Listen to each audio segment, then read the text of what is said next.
Welcome back to the Abundant Harvest Homestead. I'm Papa Pepper doing a bit of an update because you may have noticed things have been a little quieter on our channel.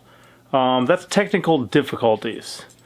And how that works is I'm using an old computer. A lot of stuff has like programs in it to make it obsolete, or eventually it all shuts down. So it's been a long journey of, I'll turn my computer on and the touchpad mouse works, and then it remembers it's not supposed to, so it shuts down and I have to plug in an external mouse.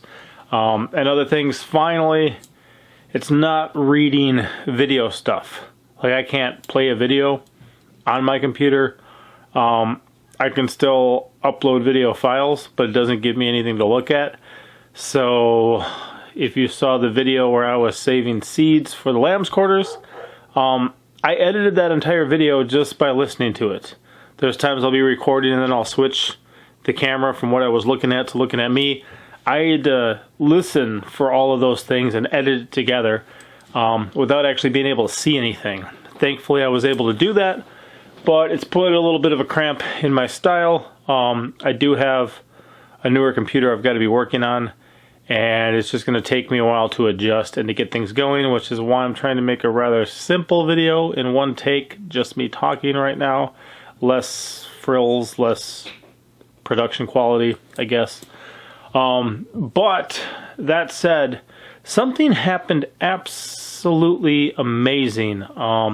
It happened recently. It's changed the way that some things are going to happen in my life, and it's really just a paradigm shift for me. We've been doing a lot of stuff moving towards a more self-sufficient, more homesteading lifestyle for a long time now.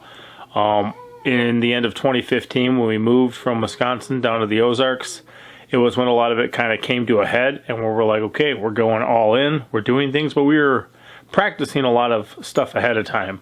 We were fermenting sauerkraut. I made, I think lox is one name for it, but pretty much where you cure salmon that I caught with lemon juice and it's not cooked.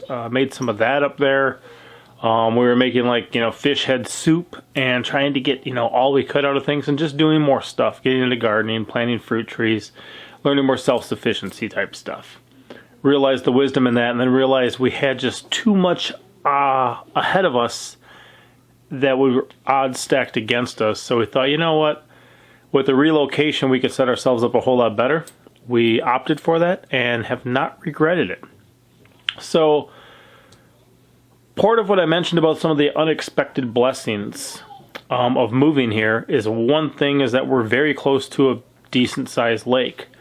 Part of being a master of my domain, because not everyone lives where I live. A lot of friends of mine live even an hour or two away or more. We make trips to hang out and do that and invest in their lives and get together. But they don't all live here. So what I want to do is to master my domain. Part of mastering my domain includes the wild edibles in the area. Includes what grows good in my area. I was at a gathering recently, and one guy got to talking to me, and he's newer to the Ozarks. And he said, well, what really grows well and stuff like that? And I go, oh, you mean like my top 3 garden plants? Because I have a video on that. And so I was able just to, share with him about snake gourds and Chinese red noodle beans and Malabar spinach and why, even though I didn't know what any of those things were, why they're all in my garden and they're all joining us frequently at the dinner table. And also I kind of shared with him about one of the reasons I'm as successful as I am with gardening is that I don't care. Whatever works well, I'll just eat and I'll learn to enjoy it. If it grows a whole bunch, then that's what we're going to do, So I want to master my domain, really learn about where I am, and part of that too is then watching the lake. Not everyone I know lives by the lake, so if the carp are spawning or the suckers are spawning, and this is all new stuff for us. Shooting and canning carp, I think last year was the first time we even canned carp. I only picked up bowfishing the other year, 3 years ago now. So I'm new at it, but I'm very effective at it and very efficient at it. And to go from just learning some things about the lake and learning how to fish, you know, I knew how to fish, but a little different area, different fish to catch. I never caught gar on a rod and reel until this year. They're my top target species for eating, and I love them, and I really enjoy them. And I got pretty good at catching them this year. Now the summer's gone. It's cold now. They're kind of going to wait till next year till I'm really going to be catching them again. But they're kind of warm weather fish. But I got good at it. And fishing is, you know, being outside of the water and getting the fish to bite, whatever you're using. I'm more of a natural man. I like using a lot of times minnows or creek chubs, you know, if I'm looking for bigger minnows, or worms or night crawlers. From there, I may also use crayfish or things like that, but a lot of the artificial baits that work really well are the ones that mimic the live thing the best. So if I can just get the live thing, we have a lot of night crawlers on our property. They come out in droves in the spring rains, stuff like that. They're so easy to catch, so many of them, and we absolutely love using those for bait. And then in the creeks and streams around here, there's a lot of creek chubs. At the lake, there's a lot of gizzard shad. It's not that hard to get live bait. So fishing, I'm doing very well at. Then, like I mentioned, picking up bow fishing was a bit of a paradigm shift. For one, I have to be able to recognize what fish is underneath there, because you're not just setting the hook where it's an easy catch and release. You're firing an arrow, you know, into the water. You're hoping to hit this fish, and there's only certain fish you can hit. For the most part, it's rough fish. It's what people call trash fish. It's going to be your freshwater drum, your carp, your suckers, your gar, things like that. Now, we like to eat all of that. We really appreciate it. It has fins, it has scales, it's food for us. We like them. We've learned very well from, you know, baking fish, deep frying fish, boiling fish, pickling fish. There's a lot of options, canning fish. So there's a wide variety that just the lakes, rivers, and creeks, and streams, and ponds in the area that can provide us as far as nutrition, as far as food. But it was a paradigm shift to begin bow fishing. When the suckers are spawning in the spring, we can pretty much go get as many as we want in a night. Usually I call it off about 60 to 80. Once we get about 60 or 80 in a night, I say, well, I'm going to have to call it quits right now because it's already midnight and I've got to fillet all these things.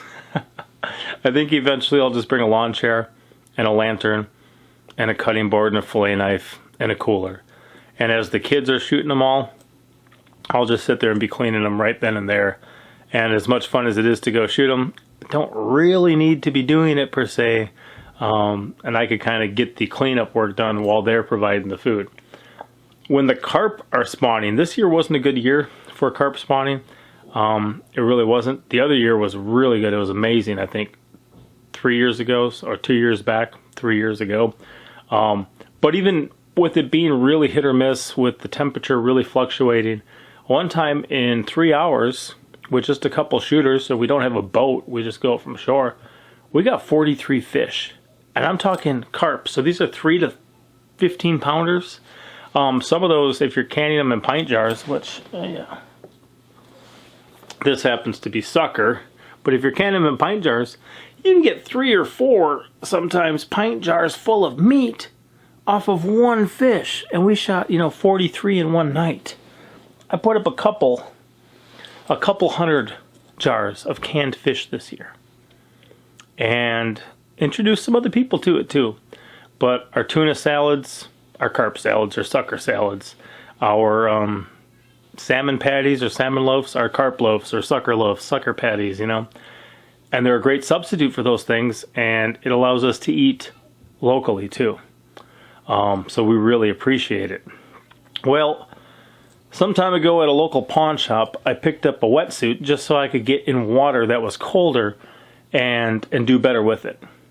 A buddy of mine, his wife is pretty good at researching like my wife is. She was looking for a spear gun for the guy, and she decided that the Cressy Sub SL Star 55 was the best kind of one for him.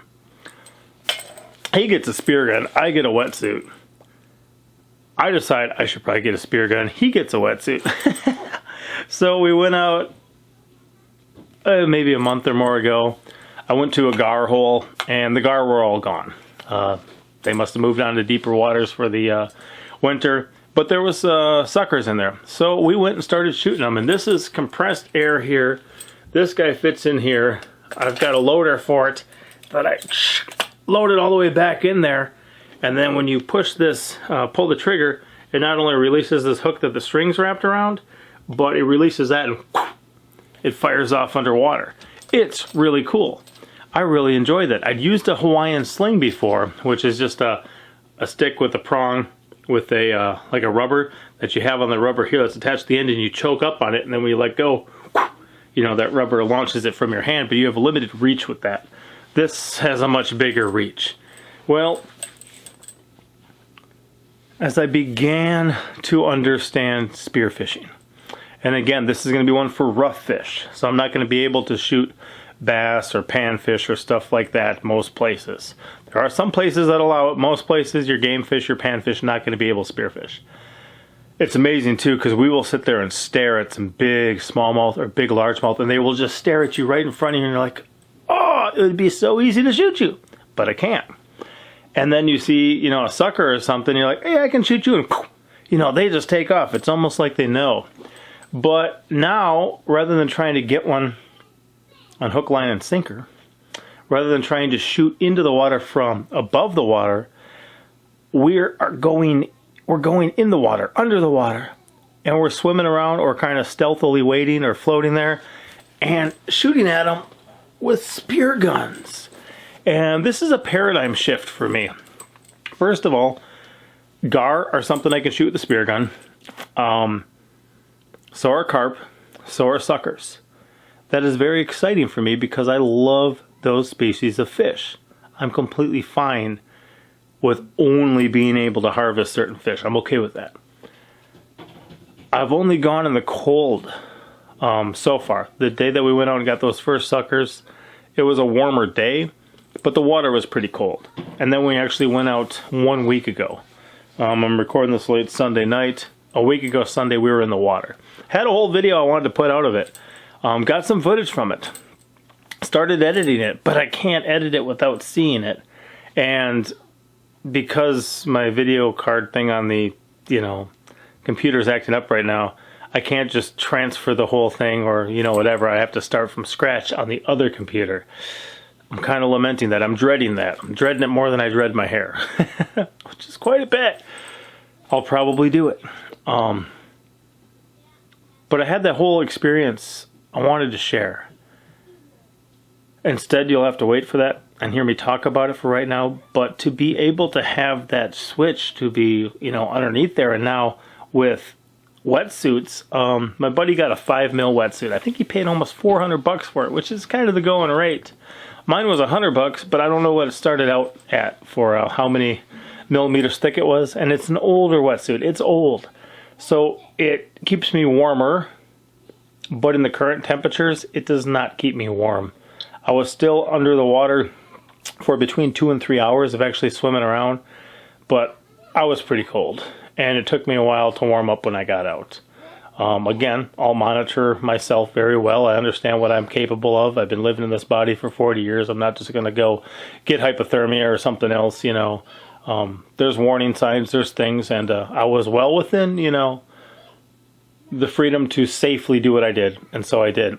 Well, my buddy said his toes and his bottom lip, he could feel the cold, but he never got cold, and I'm like, man. So I told him afterwards, I'm like, yeah, I think I'll have to wait for spring now, and he goes, oh, really? Because we got some good holes with some carp and stuff we could go shoot, and he's excited for that, and I'm like, yeah, it's just too cold, and he goes, man, really? He says, you know, mine, I didn't feel it, and I'm like, wow, that's awesome. And I just can't justify spending that type of money right now on a wetsuit. But if anyone's got an old one laying around in the garage, or, well, not an old one anyway, but a thicker one that's not being used, feel free to make a deal. But I'm looking forward to the warmer temperatures next year. I'm looking forward that as a provider for my family, I can fish, and I can fish rather well. I can bowfish, and I can bowfish rather well.